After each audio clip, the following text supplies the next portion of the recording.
Hi viewers, Bangalore travel விளாக்ல இன்னைக்கு நாம பெங்களூர் ஒண்டர்லா பத்தி தான் பார்க்க போறோம். பெங்களூர் ஒண்டர்லாவோட என்ட்ரன்ஸ் பாயிண்டா தான் நீங்க இப்ப பார்த்துட்டு இருக்க இடம் இருக்குது.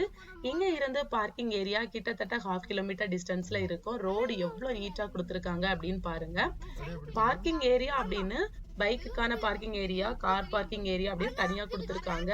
பெங்களூர்ல இருந்து வரக்கூடிய ஒண்டர்லா பஸ்ஸஸ் ஸ்டாப் பண்றதுக்கான இடம் வந்து செப்பரேட்டா அமைச்சிருக்காங்க. நான் பெங்களூர்ல ஸ்டே பண்ணி இருந்தோம். ரொம்ப நாளா இந்த ஒண்டர்லாக்கு போகணும்னு நினைச்சு ரொம்ப நாளா ஆசைப்பட்டு இருந்தது. இப்பதான் நிறைவேறுச்சு. மே மாசம் என் டைம்ல தான் வந்து ஒண்டர்லாக்கு போயிருந்தோம். ஏன்னா குழந்தைங்க எல்லாம் லீவ்ல இருக்கணும் அப்படிங்கறதாலதான் இந்த டைமை சூஸ் பண்ணி போயிருந்தோம். சம்மர் முடிஞ்சிருச்சு. அந்த கூலிங் வந்து ஸ்டார்ட் ஆகக்கூடிய நேரம் தான். அதான் கிளைமேட் வந்து இப்படி இருந்துச்சு. அதனால மக்களும் அதிகமா வரல. நாம எல்லா ரைடையும் வந்து பண்ணிடணும் அப்படிங்கிறதுக்காக தான் ஃபாஸ்ட் ட்ராக் டிக்கெட் வந்து ஆன்லைன்லயே புக் பண்ணி வந்திருந்தோம். இங்க டைரக்டா வந்து நம்ம புக் பண்ற மாதிரியும் ஆப்ஷன் இருக்குது. நார்மல் டிக்கெட்டும் நம்ம எடுத்துக்கலாம். உங்களுக்கு ஒரு சஜஷன் வந்து கொடுக்குறேன். வீக் டேஸ்ல நீங்க வந்து எல்லா ரைடையும் பண்ணணும் அப்படின்னு நினைச்சீங்கன்னா நார்மல் டிக்கெட் எடுத்துட்டு வாங்க. வீக்கெண்ட் டைம்ல நீங்க வரணும் அப்படின்னு நினைச்சீங்கன்னா, நீங்க மக்கள் அதிகமா கூட்டம் இருக்கும், நீங்க வெயிட் பண்ணாம போகணும் அப்படின்னு நினைச்சீங்கன்னா ஃபாஸ்ட் ட்ராக் டிக்கெட் எடுத்துக்கலாம். பார்க்கிங் சைடு போகும்போது அங்க உள்ளவங்க நம்மளோட நம்பர் பிளேட், அதுக்கப்புறம் எங்க இருந்து வாரீங்க, நேம் என்ன அப்படின்னா டிக்கெட் எல்லாம் எடுத்துக்கிறாங்க. பார்க்கிங் ஏரியாவும் ரொம்ப அழகா கொடுத்துருக்காங்க. நம்ம கைட் பண்றதுக்கு ஆங்காங்கே ஆட்களையும் வந்து போட்டிருக்காங்க. அந்த பார்க்குக்குள்ள பாத்தீங்கன்னா ஹோட்டல்ஸ வந்து ரன் ஆகுது. ஆல்ரெடி வந்து ஹோட்டல்ஸ் நம்மளுக்கு இருக்கிறது தெரியும். இது வந்து ஸ்டே பண்ற மாதிரி இருக்கக்கூடிய ரெஸ்டாரண்ட் ஹோட்டல்ஸ் வந்து ரன் ஆகுது. நிறைய பேர் அதர் ஸ்டேட்ல இருந்து வரவங்களுக்கு ஏத்த மாதிரி தான் ஃபெசிலிட்டிக்காக அந்த மாதிரி ஹோட்டல்ஸ் வந்து அமைச்சிருக்காங்க. தங்கும் இடம் இருக்கக்கூடிய ஹோட்டல்ஸா வந்து அமைச்சிருக்காங்க. செப்பரேட்டா ரெஸ்டாரண்ட்ஸ் எல்லாம் வந்து தனியாகவும் இருக்குது. நம்ம இதே மாதிரி பக்கத்துல இருந்து வரவங்களுக்கும் தகுந்த மாதிரி எல்லா ஃபெசிலிட்டிஸை வந்து இங்க அமைச்சிருக்காங்க. பார்க்கிங் ஏரியால இருந்து அடுத்த ஏரியாவுக்கு வந்துட்டோங்க. அதாவது டிக்கெட் கவுண்டர் இருக்க இடத்துக்கு. இந்த இடத்துலதான் பிஎம்டிசி பஸ்ஸஸ் எல்லாம் ஸ்டாப் பண்ணி வச்சிருந்தாங்க. டைரக்டா டிக்கெட் வந்து காட்டிட்டு உள்ள போகலாம். ஆன்லைன்ல நீங்க வந்து டிக்கெட் புக் பண்ணிருந்தீங்கன்னா, அப்படி இல்லைன்னா டைரக்டா போய் நம்ம புக் பண்ணலாம். இந்த இடத்துல வந்து நிறைய ஆர்டிபிஷியலான மரங்கள் மாதிரி இருக்கிற செட்டப், அதுக்கப்புறம் வாட்டர் ஃபவுண்டைன் எல்லாமே அமைச்சிருந்தாங்க. ஐ லவ் ஒண்டர்லா அந்த போர்டு கூட அமைச்சிருந்தாங்க. நிறைய பேர் அங்க இருந்து போட்டோ ஷூட் எல்லாம் எடுத்துட்டு இருந்தாங்க.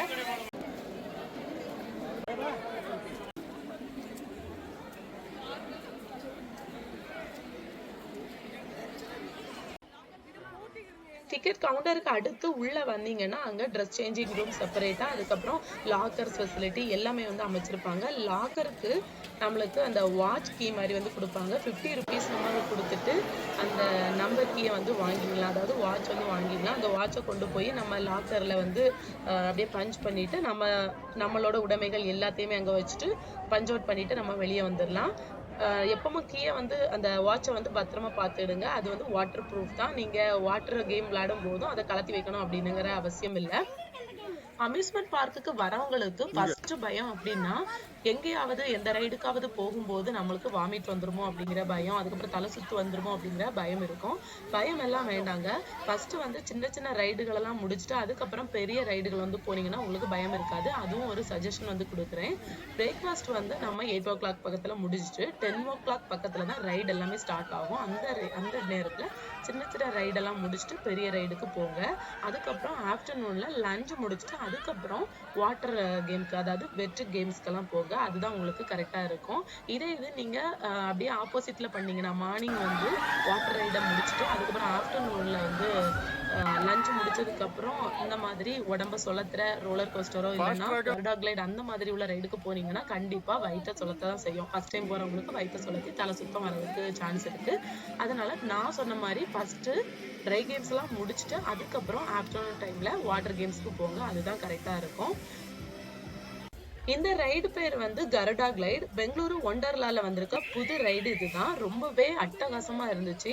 ஸ்டார்டிங் வந்து அப்படியே மேலே ஏறும்போது கொஞ்சம் ஸ்லோவா இருந்தாலும் அதுக்கப்புறம் கண்ணை வந்து திறக்கவே முடியல, அவ்வளோ ஃபாஸ்டா இருந்துச்சு.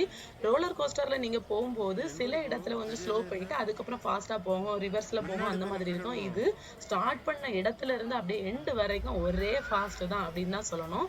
இதுல வந்து ஃபர்ஸ்ட் போறவங்க கொஞ்சம் பயப்படதான் செய்வாங்க, கண்ணை மூடதான் செய்வாங்க. 2வது தடவை போனீங்க அந்த ஃபீல் வந்து அந்த சந்தோஷம் வந்து கிடைக்கும். அதனால 2 times வந்து இந்த ரைடுக்கு போக பாருங்க. ரொம்பவே எக்ஸைட்மெண்டா இருந்துச்சு. ரொம்பவே நல்லா இருந்துச்சு இந்த ரைடு.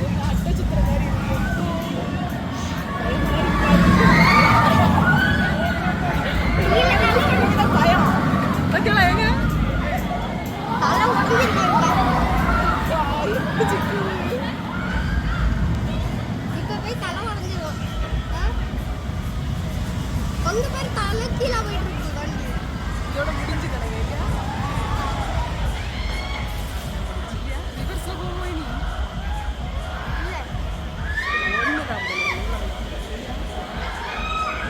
இல்லையோ ஸ்டாப்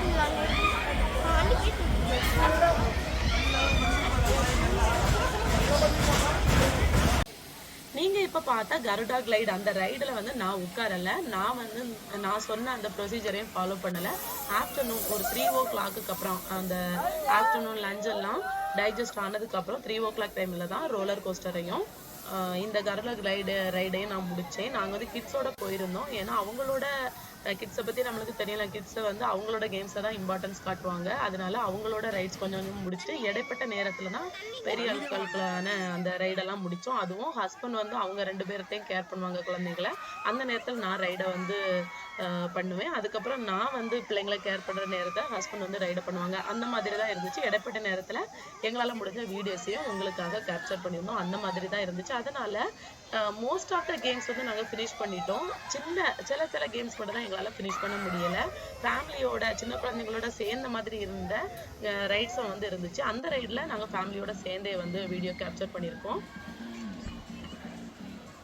மொத்தத்துல அம்யூஸ்மெண்ட் பார்க் அப்படின்னாலே என்ஜாய்மெண்ட்டுக்கு குறையவே இல்லை அப்படின்னு தான் சொல்லணும். பாக்குறதுக்கு பயமா இருந்தாலும் அந்த சந்தோஷத்தை அதை உணர்ந்தா மட்டும்தாங்க தெரியும். கண்டிப்பா எல்லாருமே அவங்க வாழ்நாள்ல கண்டிப்பா ஒரு தடவையாவது அம்யூஸ்மெண்ட் பார்க் வந்து கண்டிப்பா போகணும் அப்படின்னு தான் சொல்லுவேன். ரூபாவை பார்க்காதுங்க. இதை வந்து நீங்க இனிஷியல் டீனேஜ் டைம்ல நீங்க பண்ணிட்டீங்கன்னா அந்த ஆசை வந்து உங்களுக்கு கண்டிப்பா இருக்கும். மன உறுதி கிடைக்கும் அப்படின்னு தான் நான் ஃபீல் பண்றேன். நான் ஃபீல் பண்றது கரெக்டா அப்படின்னு தெரியல. எப்படி இதுக்கெல்லாம் போனாதான் மன உறுதி வருமா அப்படின்னு கூட நீங்க கொஸ்டின் கேட்கலாம். ஆனா நான் வந்து இந்த மாதிரி இடங்களுக்கு போனாதான் மன உறுதி வரும் அப்படின்னு நான் நினைக்கிறேன். இது என்னோட பர்சனல் ஒப்பீனியன் தான்.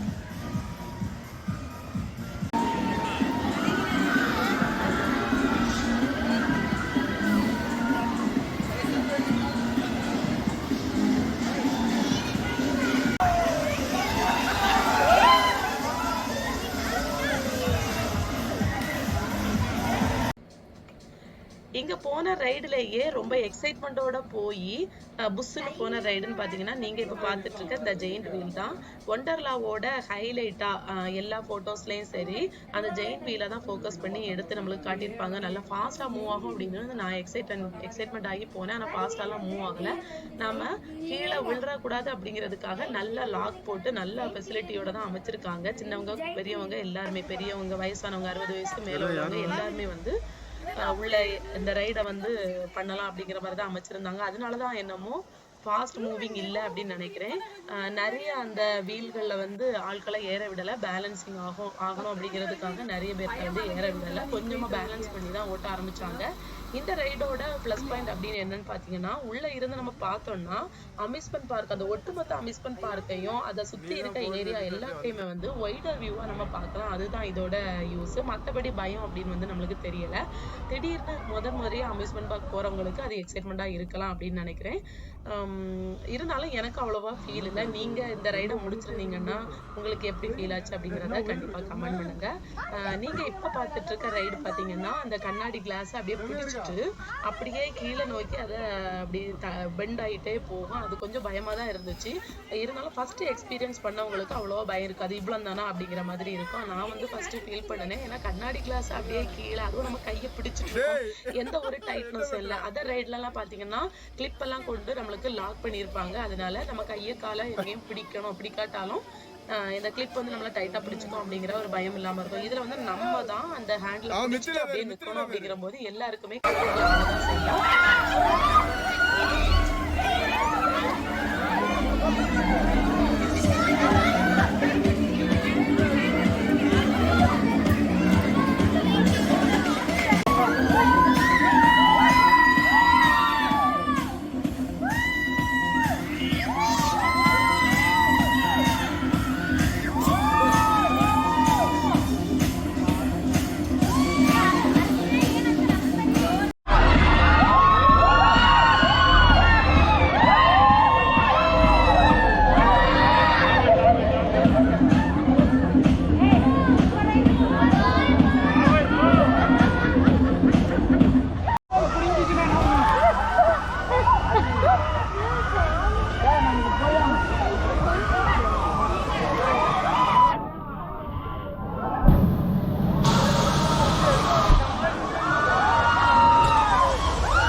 ட்ரெஸ் கோட் வந்து கொடுத்துருந்தாங்க. இந்த மாதிரி ட்ரெஸ் வியர் பண்ணாதான் வந்து ரைடெல்லாம் பக்காவா முடிக்க முடியும். அதாவது ஷார்ட் ட்ரெஸ்ஸஸ் வந்து கொடுத்துருந்தாங்க, வெஸ்டர்ன் ட்ரெஸ்ஸஸ். அதுலயும் ஜீன்ஸ் அந்த மாதிரி எல்லாம் போட்டா ஃபிட்டா இருக்காது. ஸ்போர்ட்ஸ் ட்ரெஸ் தான் ரொம்பவே சப்போர்ட்டிவா இருக்கும்.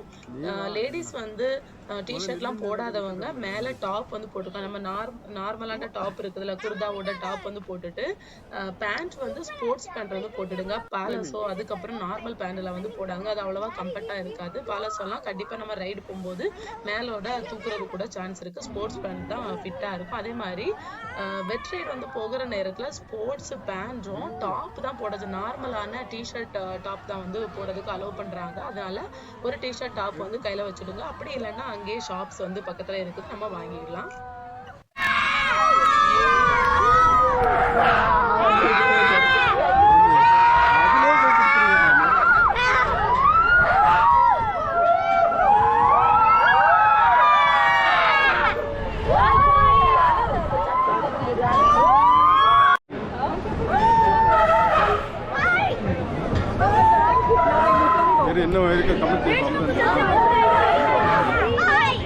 என்ன பார்த்துட்டே இருக்கு. அங்கோடி சுத்தி வரோம். இப்ப அங்க பேரு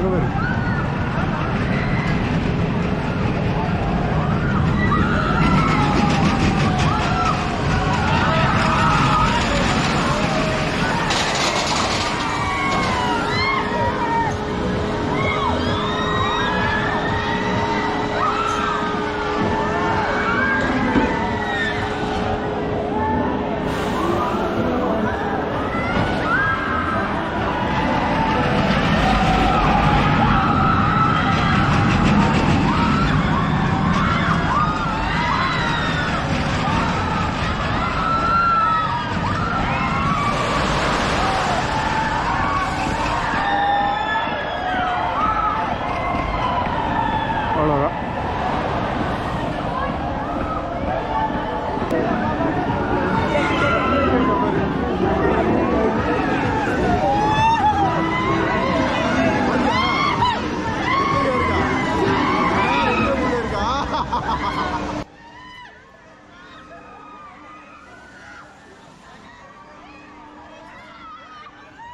ஆல்மோஸ்ட் நாங்க ரொம்ப ரிஸ்கியான கேம்ஸ் எல்லாத்தையுமே வந்து ஃபினிஷ் பண்ணிட்டோம். நாங்க கிட்ஸோட போயிருந்தனால only few games 4 or 3 games மட்டும்தான் எங்களால போக முடியல அந்த டைமுக்குள்ள. ஏன்னா ஒரு குறிப்பிட்ட டைம் கொடுத்துருப்பாங்க. ஃபாஸ்ட் ட்ராக் டிக்கெட்டு இவ்வளோ நேரம் வரைக்கும் தான் இருக்க முடியும். அதுக்கப்புறம் நம்மளால ரைட் பண்ண முடியாது. சிலவங்க வந்து அதுக்கப்புறமும் 7 o'clock அப்புறமும் வந்து 10:30 வரைக்கும் ரைட்ஸ் எல்லாம் வந்து இயங்கும் அப்படின்னு சொன்னதுனால அதுக்கப்புறமும் டிக்கெட் எடுத்து போனவங்களும் இருக்கிறாங்க. அதுக்கு தனியா வந்து டேக் வந்து கொடுப்பாங்க. நாங்க எங்களோட கையில வந்து ஃபாஸ்ட் ட்ராக் டிக்கெட் அப்படின்னா எல்லோ கலர் டேக் வந்து கொடுத்துருக்காங்க. நார்மலா போறவங்க நார்மல் டிக்கெட்ல போறவங்களுக்கு டேக்ஸ் வந்து கிடையாது. இந்த டேகை பார்த்துட்டானா ரைட்ல இருக்கவங்க அதை இயக்குறவங்க வந்து நம்மள சீக்கிரமா விட்டுருவாங்க. இது 7 o'clock அப்புறமும் செப்பரேட்டா வந்து டேக்ஸ் வந்து கொடுக்குறாங்க. நாம அவ்வளோ நேரம் இல்லை, அதனாலதான் எல்லா ரைடுக்கு வந்து போக முடியல. நான் சொன்ன மாதிரி ஒன்லி ஃபியூ ரைட்ஸ்க்கு தான் வந்து போக முடியல. ஏன்னா அந்த இடத்துல அவ்வளோ ஃபுல் கியூவா இருந்துட்டு இருந்துச்சு. நம்மளால ஃபாஸ்ட் ட்ராக் டிக்கெட்ல போயிருந்தா கூட அந்த ரைட்ஸ்க்கெல்லாம் போயிருக்க முடியாது. அந்த ரைடுக்கு போயிருந்தா அதர் ரைட்ஸ்ன்னு சொல்ல மிச்சம் வேற இருக்கக்கூடிய ரைட்ஸ் எல்லாம் வந்து நம்ம கண்டிப்பா மிஸ் பண்ணியிருப்போம். அதனாலதான் கூட்டம் இருக்கிற ரைடுக்கெல்லாம் நாங்க போகல. அதெல்லாம் என்னமோ சிம்பிள் ரைடு மாதிரி தான் இருந்துச்சு. அட்வென்ச்சரா ரொம்ப ரிஸ்கியான ரொம்பவே எனர்ஜெட்டிக்கா இருக்கக்கூடிய ரைடுக்கு எல்லாருக்குமே ஃபினிஷ் பண்ணிட்டோம். ரொம்பவே ஹாப்பியா இருந்துச்சு. ரொம்ப நாளா போகணும்னு நினைச்சிட்டு இருந்தது இப்பதான் முடிஞ்சிருக்கு. எங்களோட ஹாப்பினஸை உங்களோட பகிர்ந்துட்டதுல நான் ரொம்பவே சந்தோஷப்படுறேன். நீங்களும் இதே மாதிரி உள்ள இடங்களுக்கு போய் உங்களோட ஃபுல் என்ஜாய்மெண்ட்டையும் அங்க காட்டுங்க. உங்களுக்கு அது காட்டும் அப்படின்னு தான் நிஜமாவே சொல்லணும். நான் ரொம்ப இதை ஷேர் பண்றதுல ரொம்பவே சந்தோஷப்படுறேன். நீங்களும் கண்டிப்பா போங்க. இன்னொரு வீடியோல சந்திக்கலாம். அதாவது வெற்று கேம்ஸ், அடுத்து நம்ம போன வெற்று கேம்ஸ் எல்லாமே அடுத்த வீடியோ. அதுக்கப்புறம் என்னோட கிட்ஸ் எந்த கேம்ஸ்ல எல்லாம் பங்கேற்றாங்க அப்படிங்கிற வீடியோ அதுக்கடுத்து நான் வீடியோவை ஷேர் பண்றேன்.